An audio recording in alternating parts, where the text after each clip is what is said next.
हाय। Good morning बच्चों। मैं मनोरमा त्रिपाठी, सहायक अध्यापिका Hindi, little flower school, Salempur. मैं आशा करती हूँ कि आप लोग अपने घरों में स्वस्थ एवं सुरक्षित होंगे।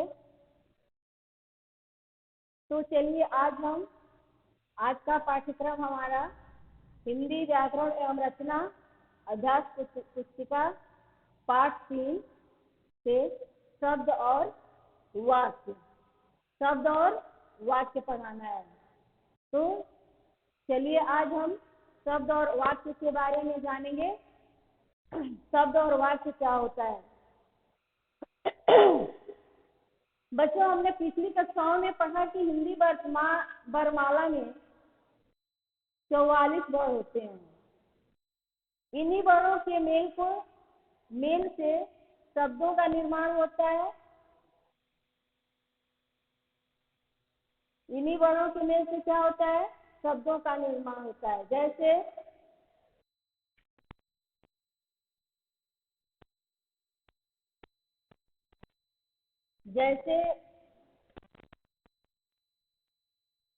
ब, हलंत ब, धन अ, हलंत च, धन च, धन आ। यही हमारे वर्ण हैं, जैसे व्यंजन वर्ण, स्वर वर्ण। तो इन वर्णों को जब हम मिलाते हैं और जिसका कोई सार्थक अर्थ निकलता है, उसे हम शब्द कहते हैं।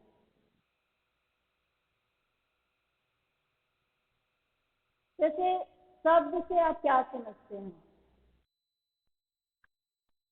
शब्दों का वर्गीकरण कीजिए। शब्द से आप क्या समझते हैं? शब्दों का वर्गीकरण कीजिए। जो हमने वो क्वेश्चन लिख दिया है, प्रश्न लिख दिया है, उसका उत्तर में लिख दिया है। दो या दो से अधिक वर्णों के सार्थक मेल को शब्द कहते हैं। जैसे दो या दो से अधिक वर्णों के सार्थक मेल को शब्द कहते हैं। शब्दों का वर्गीकरण कीजिए। शब्दों का वर्गीकरण मुख्य रूप से 3 आधार पर किया जाता है। शब्दों का वर्गीकरण मुख्य रूप से कितने आधार पर किया जाता है? 3 आधार पर किया जाता है। उत्पत्ति के आधार पर, रचना या बनावट के आधार पर, प्रयोग के आधार पर। तो अब हमको ये समझना है कि उत्पत्ति के आधार पर शब्दों का वर्गीकरण कैसे होता है, शब्दों का निर्माण कैसे होता है।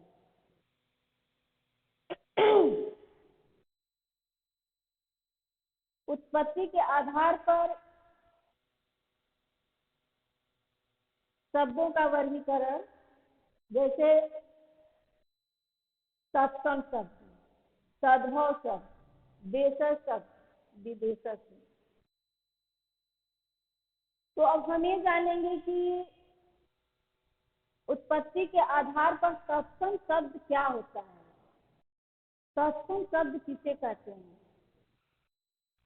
संस्कृत भाषा के वे वर्ण जो हिंदी में भी अपने मूल रूप में प्रयुक्त किए जाते हैं, वे तत्सम शब्द कहलाते हैं। जैसे अग्नि, कार्य, प्रकाश, जल, क्षण आदि। तो ये क्या है? तत्सम शब्द है। तत्सम शब्द क्या है? संस्कृत के वे शब्द जो हिंदी भाषा में अपने मूल रूप में प्रयुक्त किए जाते हैं, वे तत्सम शब्द कहलाते हैं। जैसे अग्नि, सूर्य, नदी, प्रकाश, जल, क्षण, उष्ण आदि। तो ये हो गए तत्सम शब्द। अब परिणाम को तद्भव। ये तो हम शब्द की परिभाषा पढ़े हैं, जो बोर्ड में लिख दिए हैं, आप लोग इसको नोट कर लीजिएगा। अब शब्दों का वर्गीकरण जो हम लोग पढ़ रहे हैं, उसको ध्यान से देखना है, समझना है।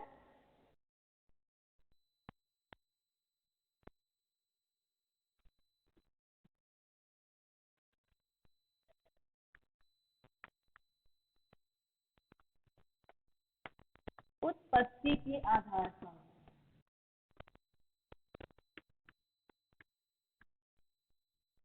उत्पत्ति के आधार पर शब्द के 4 दे देते हैं। पहला तत्सम, दूसरा तद्भव, तीसरा देशज, चौथा विदेशज।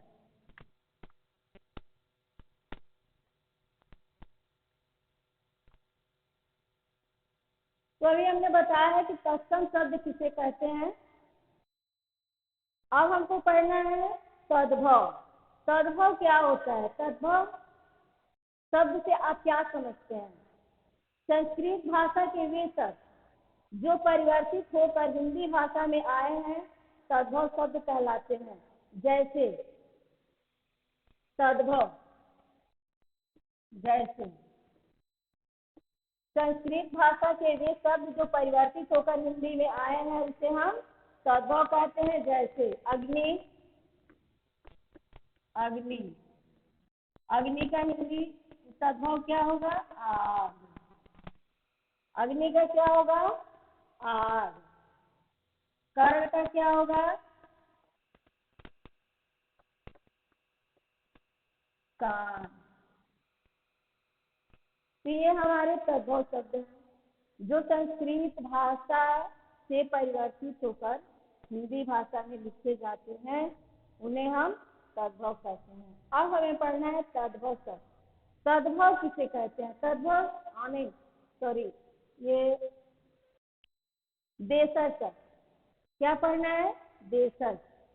देशज शब्द क्या होता है? देश में बोली जाने वाली अनेक भाषाओं के शब्द हिंदी भाषा में प्रयोग किए जाते हैं, इन्हें देशज शब्द कहते हैं। इन्हें क्या कहते हैं? देशज शब्द।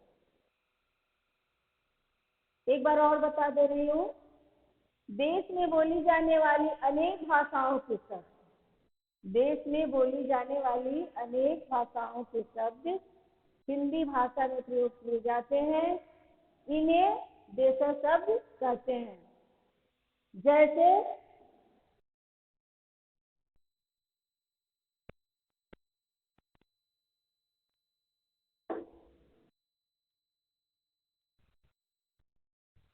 पत्थर, पत्थर, गाड़ी, रोटी,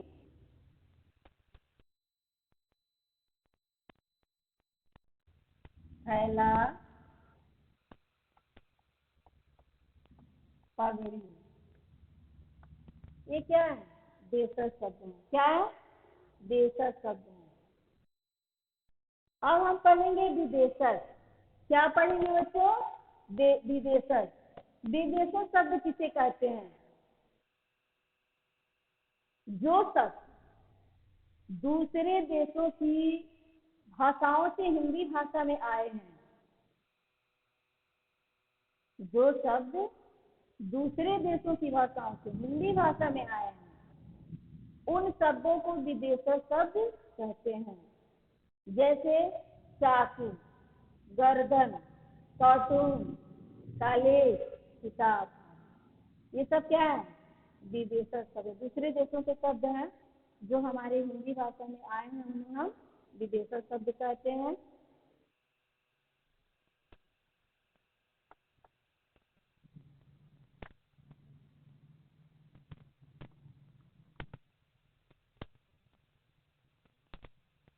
गर्दन,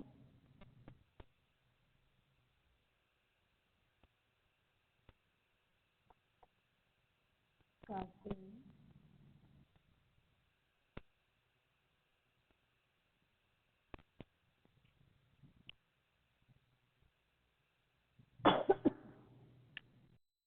तो आइए कुछ देशज और कुछ विदेशज शब्दों को हम जानें। देशज शब्द क्या होते हैं और विदेशज शब्द क्या होते हैं, उनके बारे में हमको जानना है। देशज शब्द जैसे झाड़ू है, पगड़ी है, लोटा है, झोला है, टांग है, तेंदुआ, पेट, खिड़की, जूता, पैसा, ये सब देशज शब्द हैं जो देश में बोली जाने वाली भाषाओं से हिंदी भाषा में प्रयोग किए जाते हैं। विदेशज अखबार, अदालत, आदमी, गुब्बारा, कुर्ता, कैंची, अलमारी, कमरा, पेंसिल, कंप्यूटर, ये हमारे विदेशज शब्द हैं जो दूसरे देशों की भाषाओं से हमारी हिंदी भाषा में प्रयोग किए जाते हैं। अब अभी तक हम पढ़े हैं उत्पत्ति के आधार पर। अभी तक हम तो क्या पढ़े हैं? उत्पत्ति के आधार पर। उत्पत्ति के आधार पर शब्द को कितने भागों में बांटा गया है? 4 भागों में बांटा गया है। तत्सम, तद्भव, देशज, विशेषण, जो कि हमने पहले समझा दिया है। अब हमको पढ़ना है रचना या बनावट के आधार पर। क्या पढ़ना है? रचना या बनावट के आधार पर।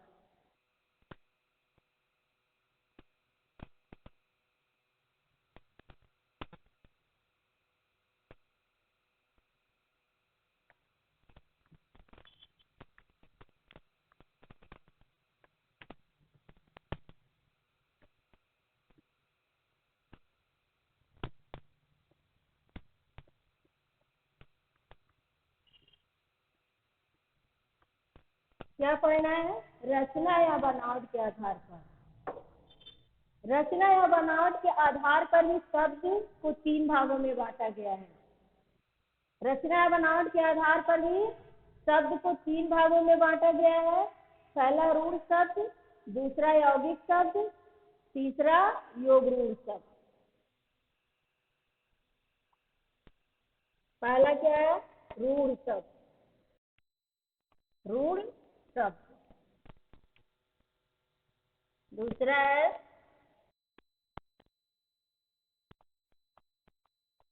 यौगिक। यौगिक शब्द। तीसरा है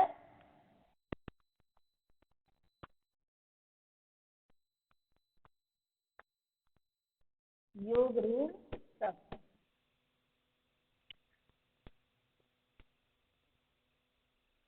तो ये रचना या बनावट के आधार पर है। रचना या बनावट के आधार पर शब्द को 3 भागों में बांटा गया है। पहला रूढ़ शब्द, दूसरा यौगिक शब्द, तीसरा योग रूढ़ शब्द। तो अब हम जानेंगे कि रूढ़ शब्द क्या होता है। रूढ़ शब्द किसे कहते हैं? रूढ़ शब्द से आप क्या समझते हैं? दो शब्दों के योग से बने रूढ़ शब्द, जिन शब्दों के टुकड़े नहीं किए जा सकते वे रूढ़ शब्द कहलाते हैं। जैसे हाथी, घर, मोर, रोटी आदि। वे शब्द जिसके टुकड़े नहीं किए जा सकते हैं वे रूढ़ शब्द कहलाते हैं।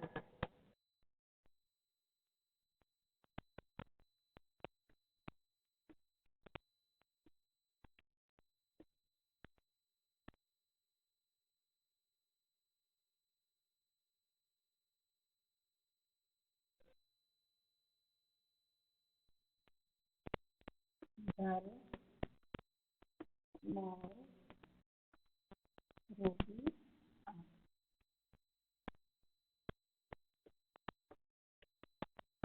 ये रूढ़ शब्द हैं।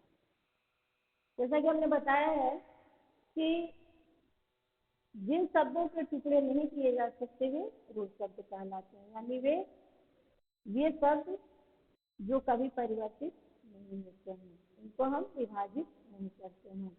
अब हमको पढ़ना है यौगिक शब्द। यौगिक शब्द किसे कहते हैं? जिन शब्दों के टुकड़े नहीं किए जा सकते, जिन शब्दों के टुकड़े नहीं किए जा सकते वे रूढ़ यौगिक शब्द। दो शब्दों के योग से बनने वाले शब्द यौगिक शब्द कहलाते हैं। दो शब्दों के योग से बनने वाले शब्द यौगिक शब्द कहलाते हैं। जैसे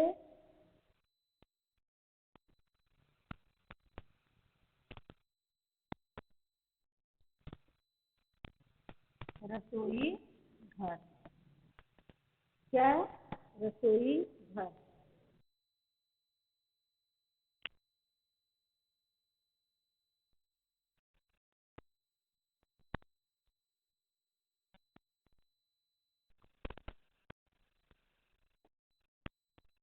पाठशाला।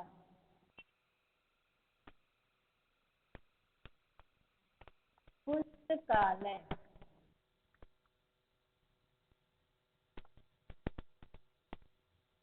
तो ये क्या है? यौगिक शब्द है। कैसे यौगिक शब्द है? अभी हमने बताया है कि दो शब्दों के योग से बनने वाले शब्द यौगिक शब्द कहलाते हैं।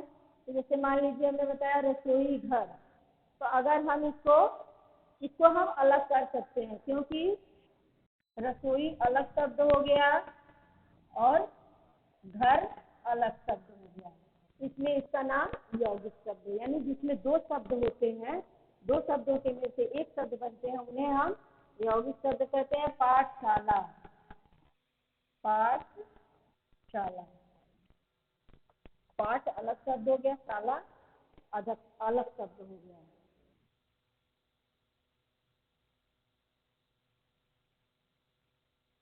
पुस्तक। पुस्तक अलग शब्द हो गया और आलय अलग शब्द हो गया। तो ये यौगिक शब्द है। क्या है? यौगिक शब्द है। जो दो शब्दों के योग से बनते हैं उन्हें हम यौगिक शब्द कहते हैं। योग रूढ़ शब्द। अब ये हम जानेंगे कि योग रूढ़ शब्द क्या होता है। योग रूढ़ शब्द से आप क्या समझते हैं? योग रूढ़ शब्द किसे कहते हैं? जिन शब्दों के प्रत्येक टुकड़े का एक विशेष अर्थ निकलता है, उसे योग रूढ़ शब्द कहते हैं। योग रूढ़ शब्द किसे कहते हैं? जिन शब्दों के प्रत्येक टुकड़े से एक विशेष अर्थ निकलता हो, उसे योग रूढ़ शब्द कहते हैं। जैसे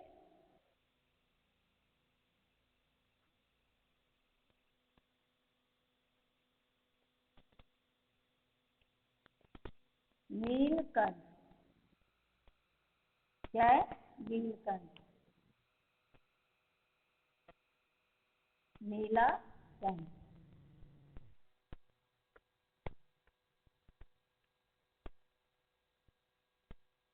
तो योग रूढ़ शब्द क्या है? वो रूढ़ भी है और दो शब्दों के योग से बनता भी है, और उन दोनों शब्द का एक अलग उसका विशेष अर्थ भी निकलता है। नीलकंठ। नीलकंठ किसको कहा गया है? शंकर जी को कहा गया है, जिनका कंठ नीला है। लेकिन इसका अलग अलग अर्थ है। नील का नीला और कंठ में गला। दशानन।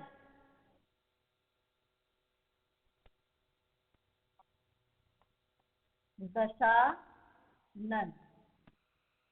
दस दस आनंद। दस में दस और आनंद में सिर, जिसके 10 सिर हैं। 10 मुख वाला है। तो ये था रचना या बनावट के आधार पर। अब हमको पढ़ना है प्रयोग के आधार पर। क्या पढ़ना है? प्रयोग के आधार पर।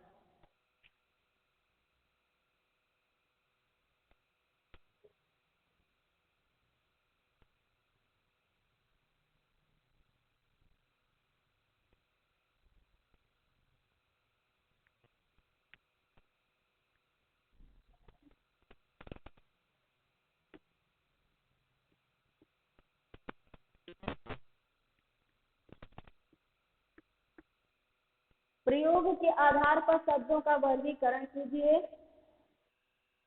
प्रयोग के आधार पर शब्द दो प्रकार के होते हैं। प्रयोग के आधार पर शब्द दो प्रकार के होते हैं। पहला है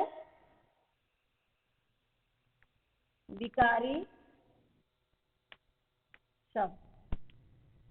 पहला क्या है? विकारी शब्द। दूसरा अविकारी शब्द।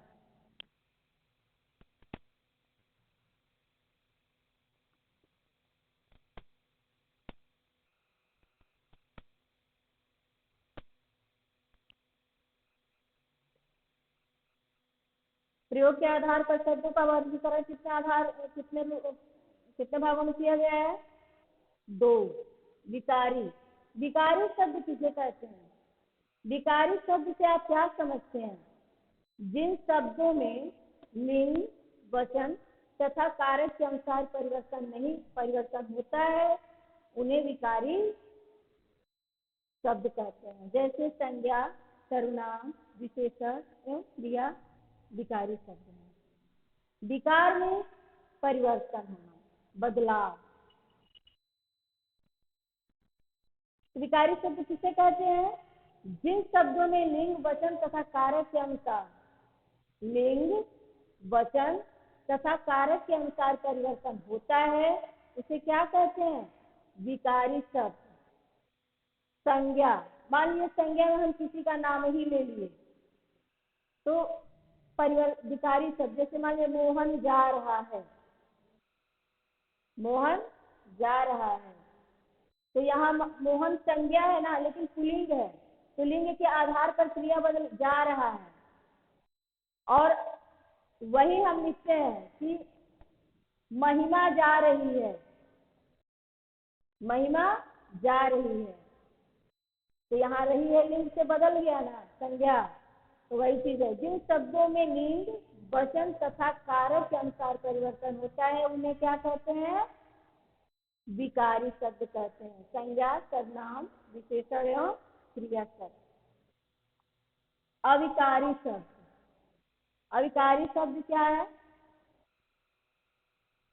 जिन शब्दों में लिंग, वचन तथा कारक के अनुसार कोई परिवर्तन नहीं होता है उन्हें अविकारी शब्द कहते हैं। जैसे क्रिया विशेषण, संबंध बोधक, समुच्चय बोधक, विस्मयादि बोधक अविकारी शब्द हैं। अविकारी, अभी हमने पहले बताया है कि विकारी है मतलब विकार में जिसमें परिवर्तन हो। अविकारी, अभी विकारी में हमने अ लगा दिया, अ में बिना, नहीं, जिसमें नहीं होता है।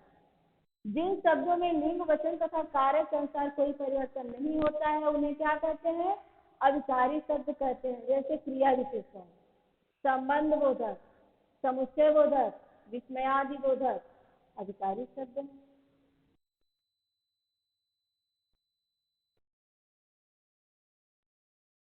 तो बच्चों अभी तक हमने शब्द के बारे में पढ़ा है, अब हमको पढ़ना है वाक्य के बारे में।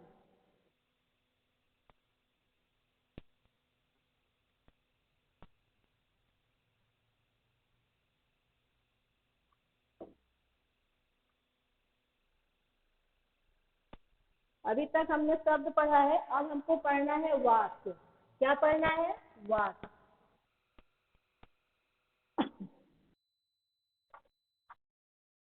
वाक्य की परिभाषा दीजिए तथा वाक्य के कितने प्रकार होते हैं लिखिए। सार्थक शब्दों के उच्च क्रमबद्ध समूह को वाक्य कहते हैं, जिससे किसी भाव या विचार को प्रकट किया जा सके। वाक्य क्या है? प्रश्न है।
प्रश्न है, वाक्य की परिभाषा दीजिए तथा वाक्य कितने प्रकार के होते हैं लिखिए।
सार्थक शब्दों के उस क्रमबद्ध समूह को वाक्य कहते हैं जिससे किसी भाव या विचार को प्रकट किया जा सके।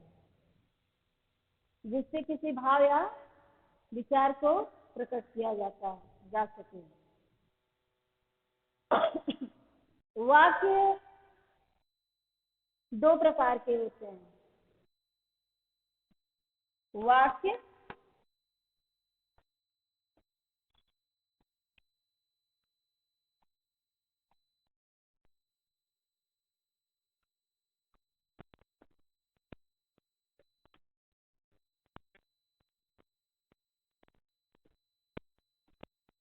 वाक्य कितने प्रकार के होते हैं? दो प्रकार के होते हैं।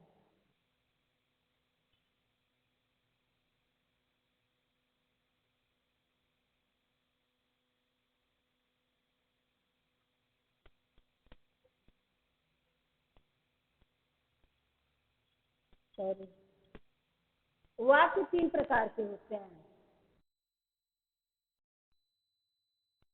साधारण वाक्य, संयुक्त वाक्य और मिश्र वाक्य।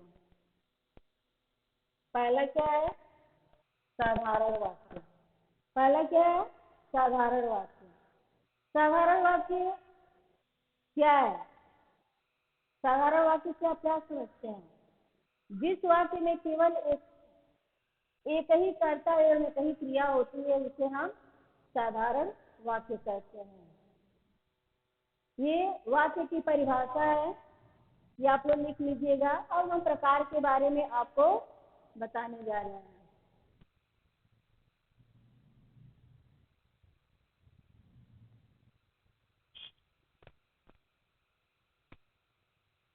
पहला है साधारण वाक्य।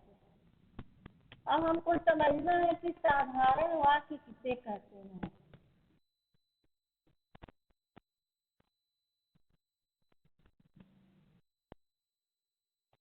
दूसरा है संयुक्त वाक्य।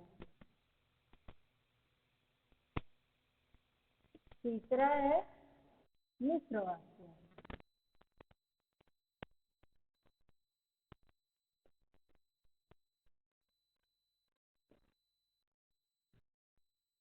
वाक्य तीन प्रकार के होते हैं, साधारण वाक्य, संयुक्त वाक्य और मिश्र वाक्य। हमको पढ़ना है साधारण वाक्य। अभी क्या पढ़ना है? साधारण वाक्य। जिस वाक्य में केवल एक ही कर्ता एवं एक ही क्रिया होती है उसे साधारण वाक्य कहते हैं। जैसे पानी बरस रहा है। पानी बरस रहा है। तभी हमने बताया कि जिस वाक्य में एक ही कर्ता हो और एक ही क्रिया हो वो साधारण वाक्य। तो कर्ता इसमें पानी है और क्रिया क्या है?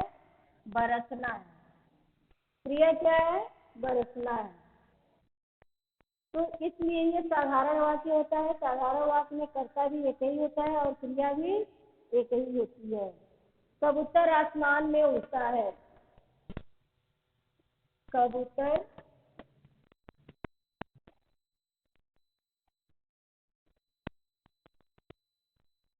आसमान में उड़ता है।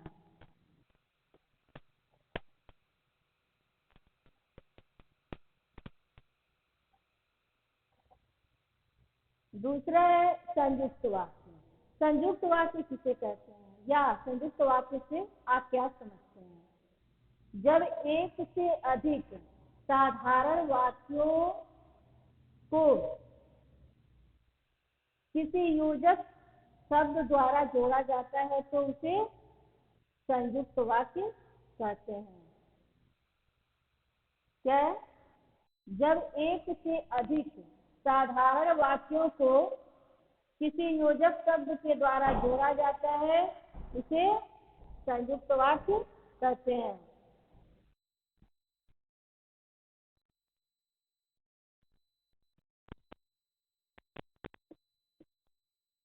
मैं रोज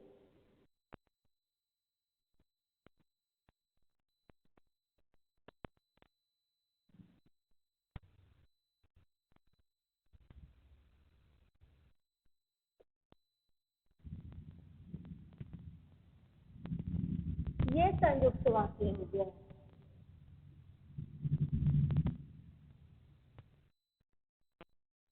मैं रोज स्नान करता हूँ और व्यायाम करता हूँ। तो जब एक से अधिक साधारण वाक्यों को योजक शब्द द्वारा जोड़ा जाता है तो इसमें योजक शब्द क्या है? और। योजक शब्द क्या है? और।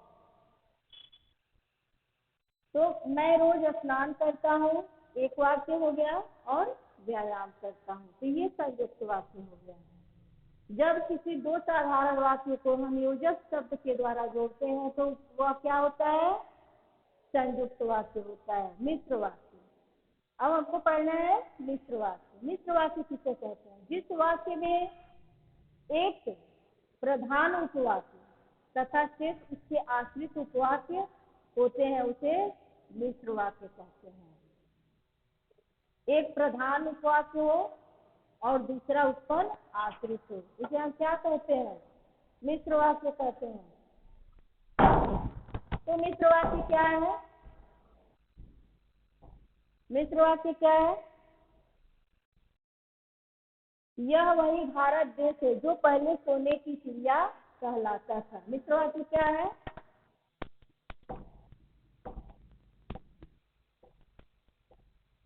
यह वही भारत है जो पहले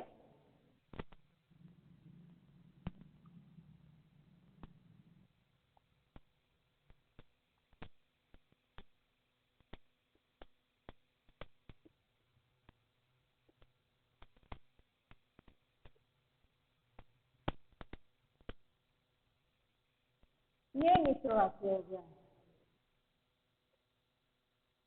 जिस वाक्य में एक प्रधान वाक्य तो प्रधान वाक्य क्या है? यह वही भारत है जो पहले सोने की चिड़िया कहलाता था। यानी सोने की चिड़िया जो वाक्य है वो भारत पर आश्रित है। तो एक वाक्य प्रधान उपवाक्य जिस वाक्य में एक प्रधान उपवाक्य तथा शेष उस पर आश्रित उपवाक्य होते हैं उन्हें हम मिश्र वाक्य कहते हैं। बच्चों आज का हमारा ये पाठ्यक्रम आज समाप्त होता है और मैं आपको कुछ गृह कार्य दे रही हूँ जिसको आप स्वयं लिखेंगे, समझेंगे और लिखेंगे।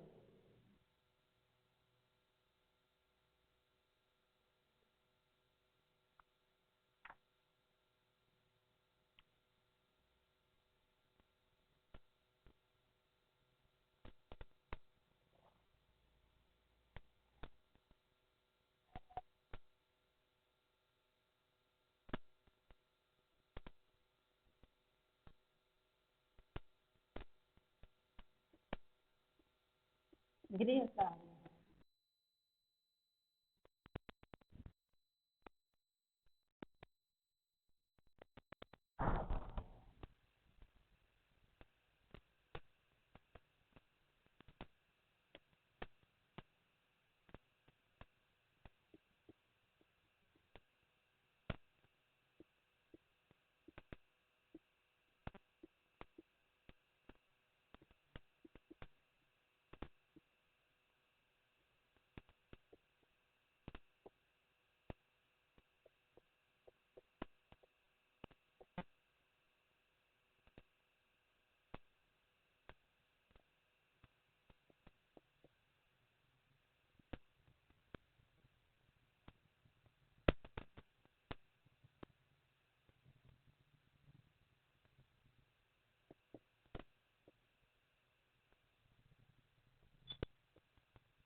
तो ये शब्द और वाक्य से आपका गृह कार्य है अपनी पाठ्य पुस्तक से 20 शब्द लिखिए। फिर दूसरा है 20 वाक्य स्वयं निर्माण करके लिखिए। धन्यवाद। आज का हमारा पाठ्यक्रम यहीं समाप्त होता है। जो भी हमने पढ़ाया उसको ध्यान से सुनिएगा, समझिएगा, उस पर विचार करिएगा और फिर उसको लिख करके याद करिएगा। धन्यवाद।